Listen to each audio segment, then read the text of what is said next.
Lifting Leaders podcast, where we explore what it means to lead with courage, clarity, and heart in a world that's asking more of us than ever before.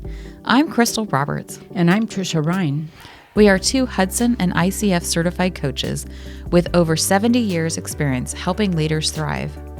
This year, we're focusing on something both simple and powerful.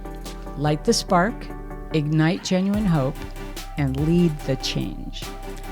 Because leadership doesn't begin with having all the answers. It begins when someone is willing to notice what's possible, to name what needs to change, and to take one brave step forward. Whether you're leading a team, an organization, a community, or simply yourself, this is an invitation to lead with intention, to stay human, and to believe that your actions matter. So take a breath, lean in, and let's begin. Hi, Trisha. How are you doing? I'm doing pretty good. How about yourself? Good. I'm loving that we've got some sunshine here. Oh, Crystal, you have no idea how happy I am. And it's warm. It's warm. Yeah. And we've had so much rain and wind lately. It just feels like a new day. It is. It is a new day. My goodness. It's easier to be hopeful, I feel like, sometimes when we can get a little light.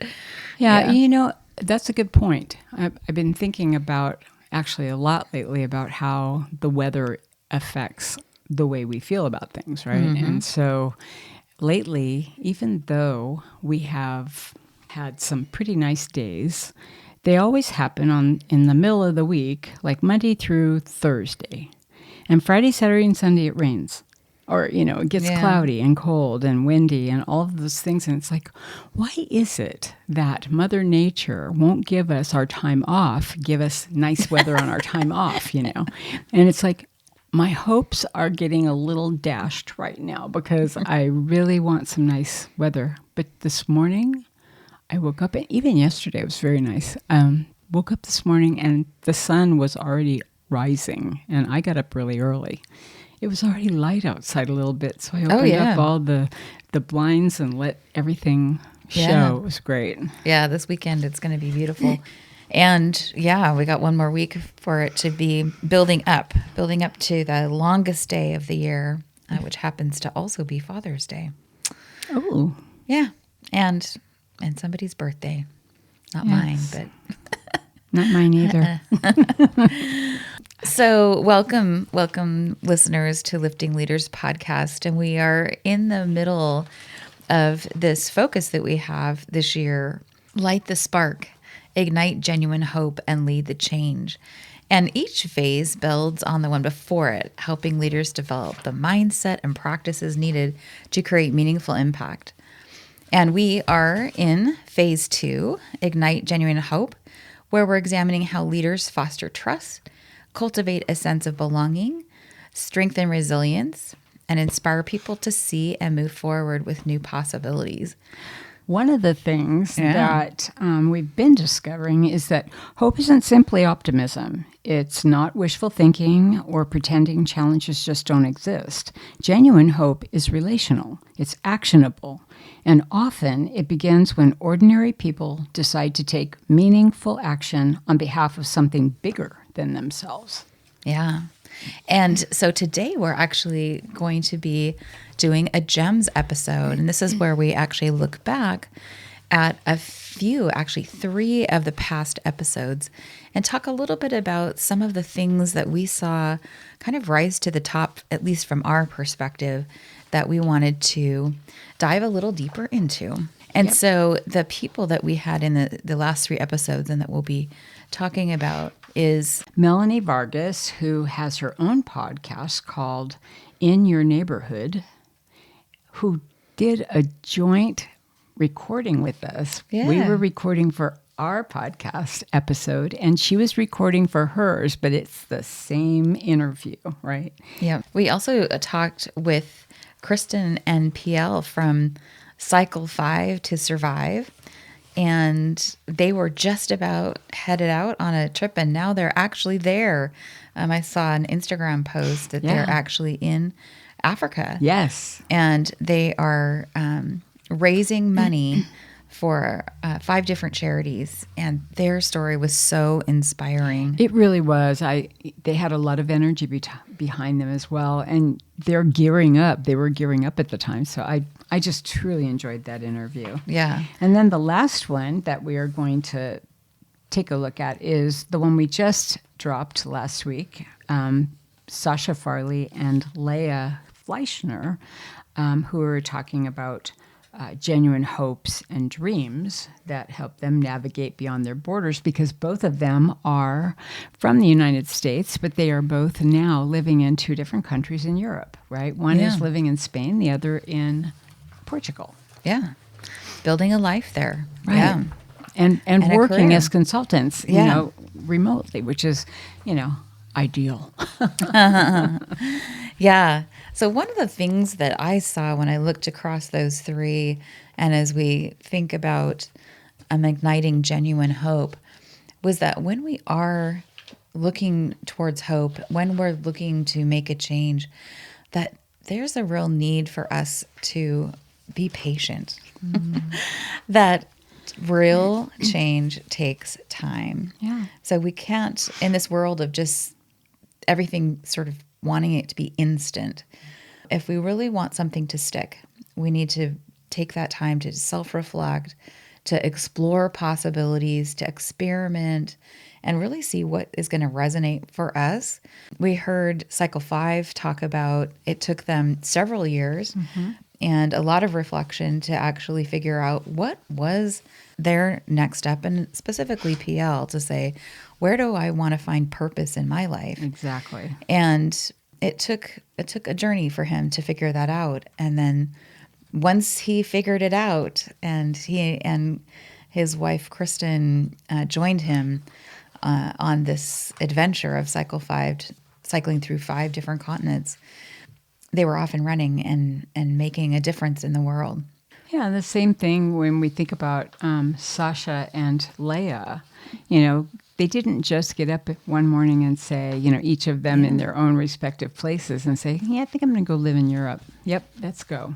It took a lot of reflection as well. I know Leah was talking about how she was on her own journey to discover herself and what she really thought her purpose would be in the world. And she moved around a bit, and she didn't make anything really a residence. She has a residence, or had one, in Texas, but she didn't allow herself the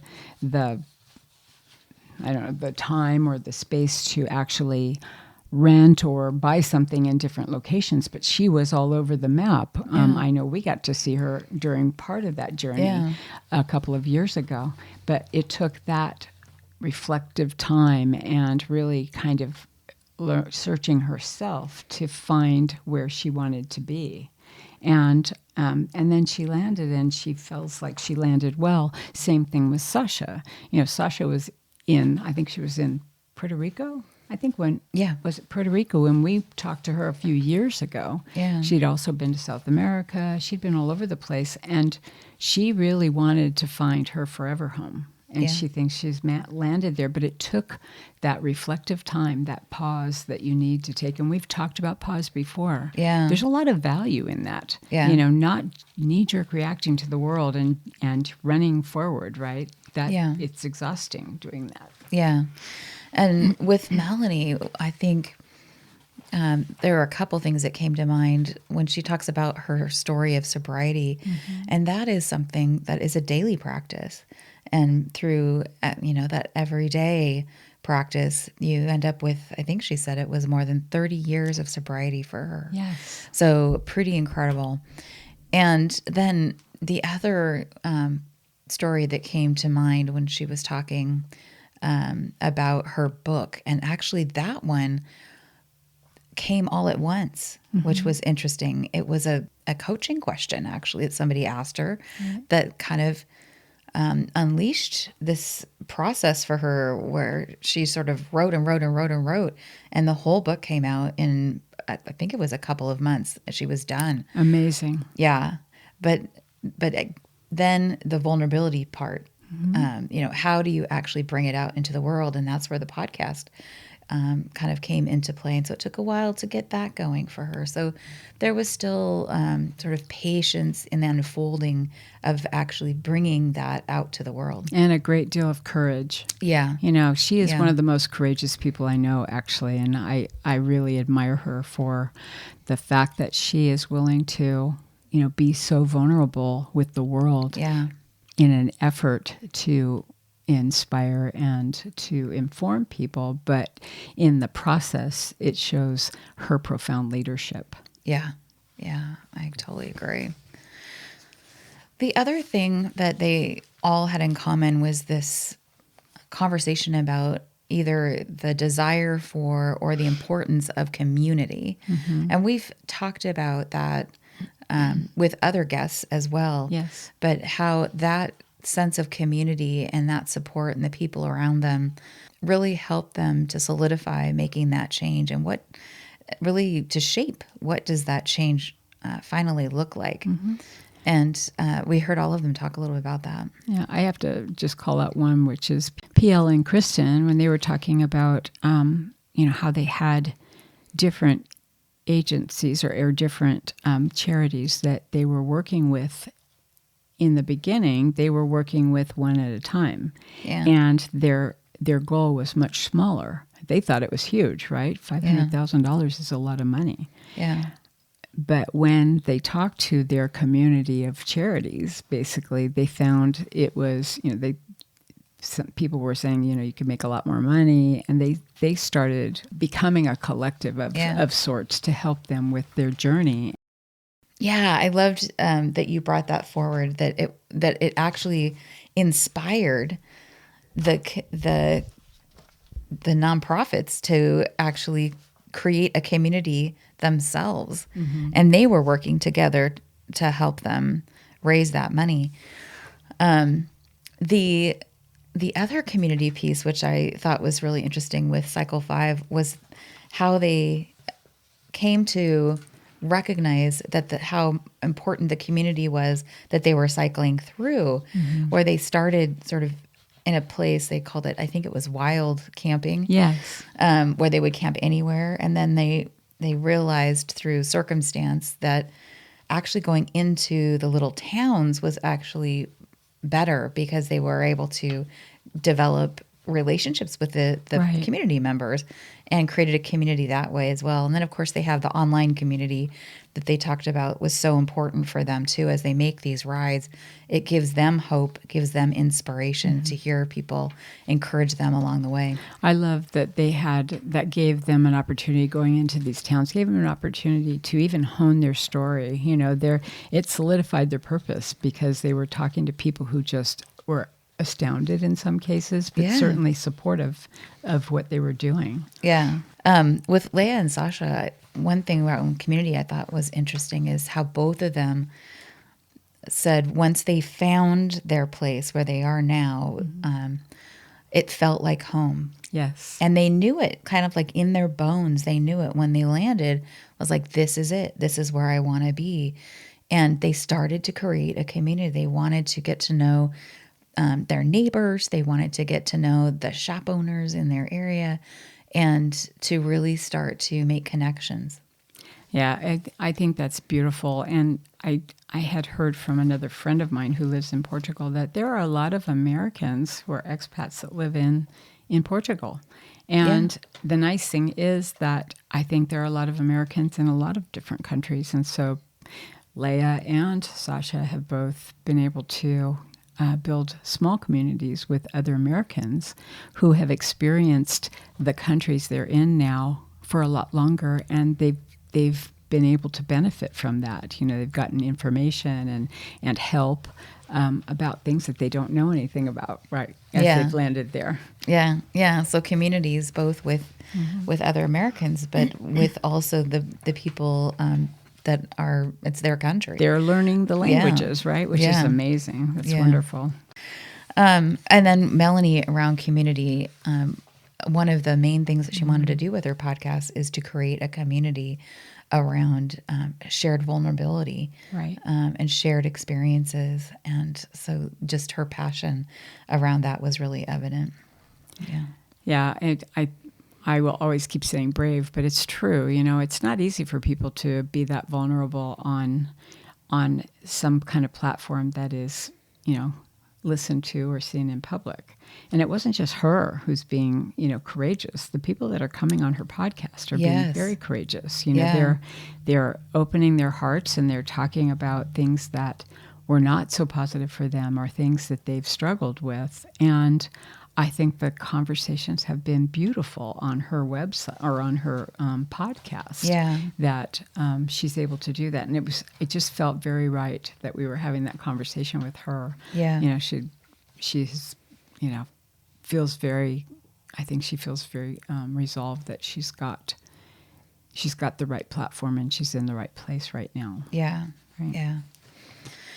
And then for me, the last, and I think there's probably many more things, but the last one for us to talk about, and we're going to dive a little bit deeper into this one, is this idea of the difference between endurance and resilience. Both of those, they play an important part in our lives. We have to be able to access both endurance and resilience. But endurance is really more about like pushing through.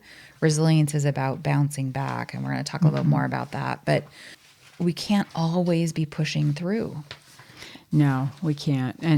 And we were talking before the podcast and about, where we are in the world right now and how this has probably always been an issue. It's always been around, right? But it became apparent and it was brought to light when we had COVID, right? Yeah. People were all of a sudden either losing their jobs or relegated to working from home all the time.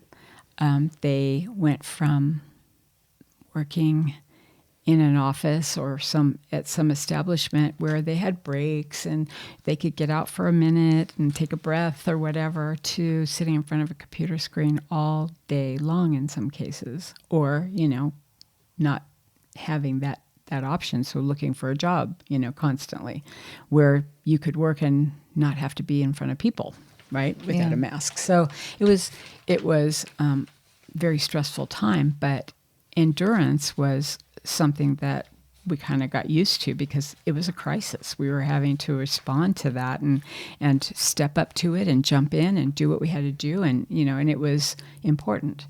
But we have had 5 years or six, we're on our 6th year after COVID and, or since COVID. And we're still seeing people act in that same manner. It hasn't stopped. We haven't had an end to that. So it has become the norm, which is kind of overwhelming when you think about how endurance isn't something that you're meant to have to do forever. It's not a sustainable action. Yeah. So, Yeah. And thinking about from our guests, the things that we heard from our guests, PL and Kristen shared this really compelling story about how they were cycling in South America. Yes. And they were hit by there was a flood as a result of probably a hurricane or something, but it flooded the area they were, and they couldn't go anywhere. There was nowhere that they could ride bikes because they were under 4 feet of water and mud. Yeah. And they got very discouraged because it wasn't just a day. It was turning into a week and longer. Yeah. And they started questioning, are we done? Is this it? Yeah. We have to move on. And they had an emotional investment in it to a point where they were struggling what they needed to do with what they needed to do. And finally, they also had bike issues. Like yes. Parts were breaking. They couldn't get the parts. They had, Kristen got sick. Yes. She was hospitalized for 3 days. So they had like all these things that were mounting up, and they finally just decided that they had to go home to regroup. But what was really inspiring about that to me was that they made that decision, that they said, we need a break. Like they needed to take care of each other and take care of themselves, but not to give up. So they went home, they got healthy, they took that break, and then they went back and finished the ride. Yeah, I got kind of hung up on the fact that they were so invested in the ride. Yeah. That that was a struggle to come to that conclusion that they needed to go home. Yeah. And I believe Kristen said that it was a very emotional moment that they actually had to give up, and that PL was not quite convinced at some point that they needed to actually do that. But with everything going against them, they didn't have any other choice. They really needed to do that. And they did. And they got healthy and they went back. Yeah. That's... And they said that the ride was even more beautiful, like one of their best rides that they've had. So taking the time to take a break, get healthy, take care of the things that you need to, that's resilience. Yes, that's it is. resilience versus endurance. Endurance would have been getting back on the bike and just trying to grit it out and push through. And they wouldn't have had the same experience that they had by taking that break and getting there. I'm glad you called that out, Crystal, because that really was a beautiful example of what resilience is. It was like, if you need to hear the perfect example of, how to build your resilience and what resilience looks like, it was that story. It was beautiful. Yeah. Melanie also talked about what that looks like, and even kind of, and many of us struggle. Like I struggle with it too. Like, when is the right time to actually take that pause? Because our society is sort of set up to reward us for grinding through and putting the company in first as more important, than ourselves, right? And Sasha and Leah also talked about this, that we really need to, and they've got great models around how to do this. How do we recognize and honor people as humans, and not as machines? Yes. And that, to me, that was very impactful when I was listening to them talk about that. It is something that we really I don't often think about when I go to work, but I can see very easily how that can be seen that way, because we go in and we do or die. We finish whatever we need to do. We plow through, we get it done. And we have a lot of businesses, in fact, most businesses today, that do a lot of firefighting. Yeah. They're always reacting to things, right? It's a reactive mode. And it's become a way of work, putting out fires. And that's not resilience. That's endurance. And at some point, and I don't know if anybody's listening who's been in that mode, but at some point we get overwhelmed. And we've talked about that in our podcasts before.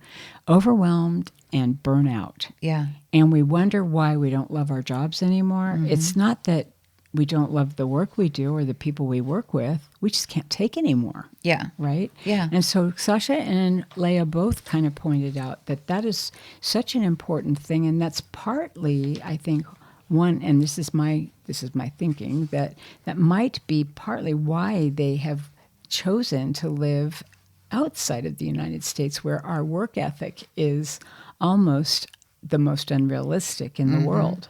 Yeah. Right? Yeah. We just we do not value people's time off, or people taking time off. We do not value what they bring to the table unless it immediately answers a question that we've got right this minute.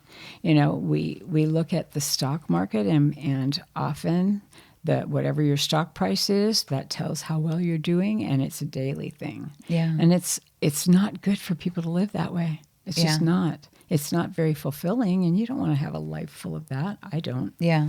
Yeah. So essentially living in that survival mode instead of thriving, right? Surviving instead of thriving. And one of the other things when we are living in just that endurance is we aren't adapting.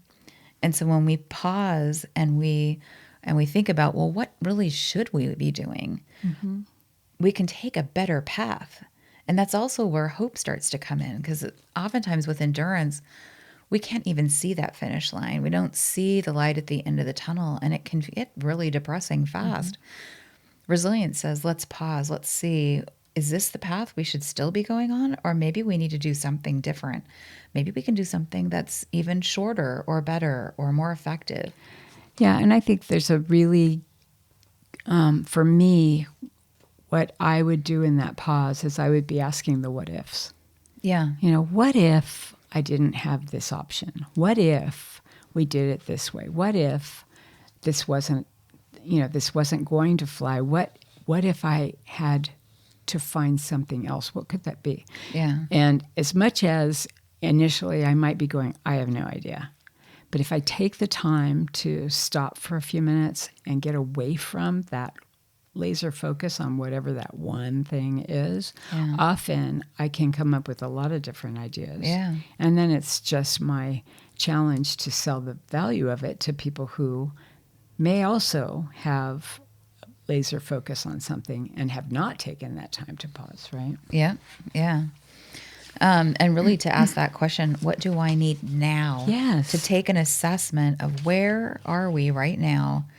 We may have had this huge goal or different goal, but let's take a pause and say, where are we now and what is needed now? Right. What do I need in terms of resources? What do I need in terms of support? Right? Yeah. Yeah. And even when you were talking about that some of this residual COVID behavior, it comes from that as well, from not pausing and saying, okay, this no longer serves us anymore.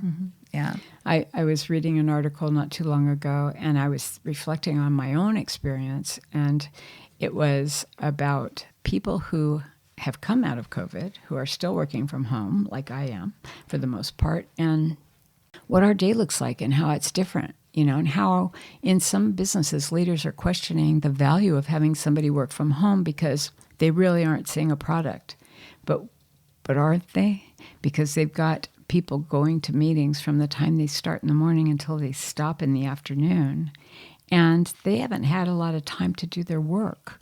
And so a lot of people end up doing their work in the evening or on the weekend or really early in the morning. So they're giving the business a lot more of their life. Yeah. And they're really, if we were to do it hour over hour salary, they are giving their salary back to the back to the business often because they don't have a choice. Yeah. If I'm in a meeting all the time, there's not a lot of time for me to do my work. And we wonder why people seem distracted in meetings. They're multitasking, right? Yeah. Trying to get their work done. Yeah. Yeah.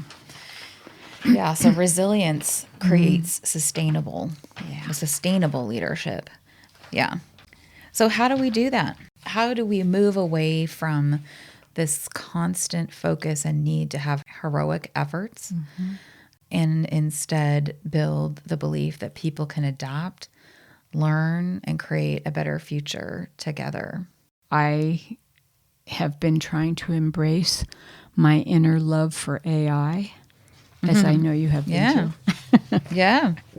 And we did throw it to our wonderful friend ChatGPT and asked for some ideas, right, on what are some actions that would support growing or being resilient, right? And resilience is sustainable, where endurance really isn't, right? Right. So it's short.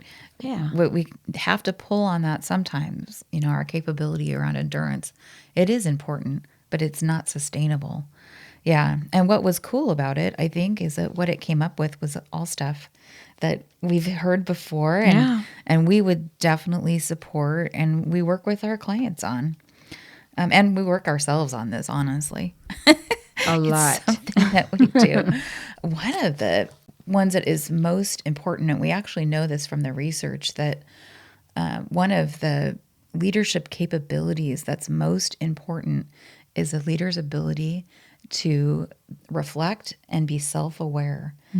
And that kind of makes sense, right? If we don't know ourselves, we don't know what we actually need to shift and change. It's very hard to lead others if you don't know your own, the impact you're having on them, if you don't understand where you're coming from. Yeah.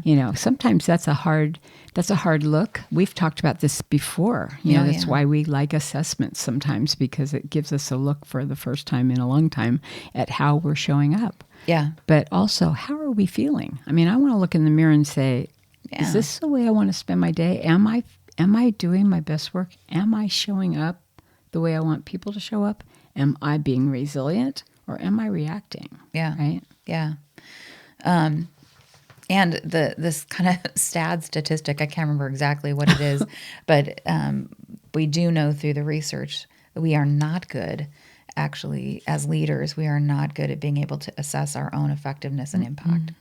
So I know sometimes people are thinking, yeah, I'm so awesome. Or even sometimes people think I'm a terrible leader. I have so much to learn and grow, and we all do. But oftentimes those are the people that are doing better than they think. Yeah. And the people that think they're nailing it, they really aren't. So that's, like you said, the 360, that's where a 360 can be so helpful, getting some feedback. Yeah, it's initially uncomfortable, I think, for a lot of people. But at the end of the day, if they process through that, if they think about what they've gotten, if they start looking around at their, the people who may or may not have done that assessment for them, they may actually really see how people react when they do something different. It's like, wow, that's not how I expected them to react. They always react differently, Yeah. Well, yeah, because you've changed a little bit, right? Yeah. Yeah. Yeah. Another thing, and this one is like totally us all over, and that is another way to build resilience and as a skill and strengthen it is to cultivate a hopeful mindset. Well, that one's amazing, isn't it? You would say, yes, sir, for that one. Yeah, and they come right out and say hope is more than optimism. It involves believing a better future is possible and identifying pathways to move toward it. And I think that is something that we have consistently talked about. And it's important to us because we believe in hope-led leadership, right? Yeah. We believe that that's an essential function. It's a foundational tool, right? Yeah. Yes. And it's a daily practice, right? What's the outcome that I'm hoping for? And then what's a small step that I can take today to help move me towards that? And also, what are the resources or support? Like, we can't do it alone. So what are the resources or support can help me move forward? Yeah, they say that hope provides direction and energy during uncertainty. And that's really true. I mean, hope is, a lot of people don't quite grasp hope as a real thing because they may or may not have ever carried it through. I hope this happens, or what if we do this? And they get to the finish line and they go, so that's what happened. We hoped for that. We hoped that would happen, and it did. Yeah. But we have such a busy world now that I'm not sure everybody takes time to connect the dots between the what ifs and the result, right? Yeah. So it's important. Yeah.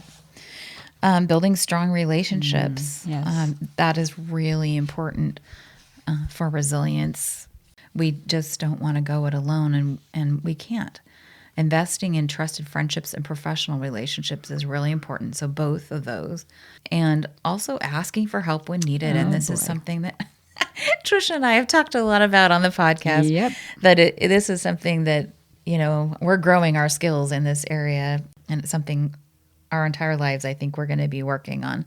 How do we ask for help when needed? It's one of the hardest things in the world to do. And then accepting the offer. Mm-hmm. That's a hard one, right? For me, it has always been really hard. Yeah. But you know what? You find out who really cares. Yeah. When somebody offers and you accept it and they follow through, wow. When you don't ask and you need and you don't get what you need, wow. Yeah. The impact is on you. Yeah. But when you accept somebody else's offer, the impact is on everybody. It's pretty cool. Yeah. And obviously make sure that you're offering support to others. We, of course, it's that oxygen mask thing first. Take care of ourselves so we can take care of others. Sure. But the taking care of others is important. One of the things I like about this list, too, is they're talking about, focus on what you can control. And I think a lot of times, we don't realize that a lot of the stuff that we get at work or a lot of things that hit us in the world are really out of our control. Yes. It's like, what's my circle of influence here? How can I impact this? Well, if I just heard about it and somebody made it really sound urgent, but I have no connection to the outcome, or there's nothing I offer that I can offer that will actually get you to that finish line. It's like, do I need to invest that much emotion? Do I need to invest my heart into this if I can't really do anything except lend support, moral support in some cases? Yeah. Well, that's one thing. But I think we all are so intent on making a difference in the world, or having an impact that's positive, or being proud, right? That we want to take part ownership of something. And sometimes it's just not necessary. It's not appropriate. Yeah. So being able to say, do I really need to be invested in this? Is this something do I have any control? What can I influence? I don't know that I can. And what do I have to accept if I'm not doing anything with this? Or if I am doing something with this, what do I have to accept in the process? And that's a big thing, especially when we think about how busy we are in the world. You really have to, you have to choose your battles, and you have to choose the things that are important to you to pursue. Otherwise, burnout, right? Overwhelm, all that stuff. Yeah. And I think the last one to share is how important it is to just have a simple daily resilience practice. Yes. And just ask yourself at the end of the day, what challenge did I face today? And what strength did I use? And what am I hopeful about tomorrow? And over time, these reflections will help us build the awareness and the confidence and hope that fuel resilience. Yeah, it's I love that one especially because it does remind me of my dad. Yeah. Who did that every night before he went to bed. He would do that assessment of his day, right? Yeah. And that I didn't really, I always appreciated that. He taught me that, and it has helped me in my life when I've used it. But when I saw that our friend Chad put it in there, and it was almost word for word what my dad taught me when I was 4. Yeah. That's amazing. Yeah. Yeah. So before we go, we invite you to pause for a moment and ask yourself, what spark was lit for me today? And where can I take one small, meaningful action? This year, our focus is clear. Light the spark, ignite genuine hope, and lead the change. Because hope isn't passive. It's something we practice through intentional everyday choices. Leadership begins when we take what resonates and allow it to shape how we show up for others. And if this episode resonated with you, share it on your social media so the spark can travel even farther. We hope you'll keep listening because we have more exceptional podcast episodes coming up with more fantastic guests. So be sure to subscribe to Lifting Leaders Podcast on Apple Podcasts or wherever you listen. If you're looking for help in developing your leaders or would like a growth opportunity yourself, please contact us through our website at www.liftingleaderspodcast.com. Thank you to Ari Chance Roberts for his technical support of our show. Finally, please take 30 seconds to follow us. It helps you because you never miss an episode, and it helps us because you never miss an episode. To follow us, go to the Lifting Leaders Podcast Show on Apple Podcasts, Spotify, or wherever you listen. Then just tap the plus sign in the upper right-hand corner or click on follow. While you're there, if you'd be willing to give us a 5-star rating and review and share the episode with a friend, we'd be so grateful. Thank you, Trisha, for this Gems episode. I'm so glad we did this, and I love that we were able to do it with our past 3 interviews. That was so lovely because they're all on a thread, right? Yes. A red thread. Yeah, and what a great string of amazing guests. We're so grateful to them for giving us their time and their wisdom. Many thanks to you, our listeners. We appreciate you. Until next time, keep lifting leaders. Bye.